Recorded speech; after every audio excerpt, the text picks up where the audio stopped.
台积电高雄批完厂试量产的头一批12寸2奈米的晶圆，台积电今仔是甲头一片的纪念晶圆送予高雄市政府来公开展示哦。市长陈其迈是表示讲，批完厂第4季地当正式开始量产咯。P2 到 P5 厂嘛拢按照时间表在进行。高建工厂佮加上相关的厂商哦，会当来提供超过36000个工作机会。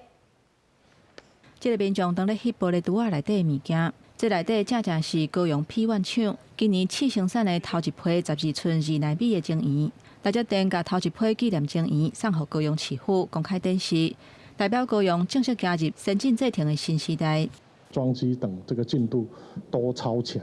好，那我们也希望说未来的这个5座厂也都能够非常的这个顺利也因应全球在整个 AI 等各方的应用的这个布局。透过光线会当看到晶圆顶悬的云，也让这条创头诗写大南方新设国，是产官界对南部半导体的期待。市长陈其迈初次施政报告的时阵，讲到台积电高雄 P1 厂会伫第4季营运量产，也若 P2至 P5嘛按预定的时程进行当中。不过外界嘛关注台积电后一步 A14制程，敢有机会伫咧高雄布局。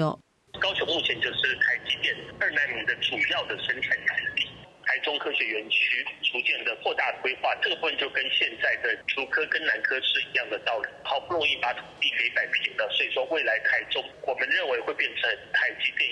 1.4奈米，2028年下一个时代的成长动能。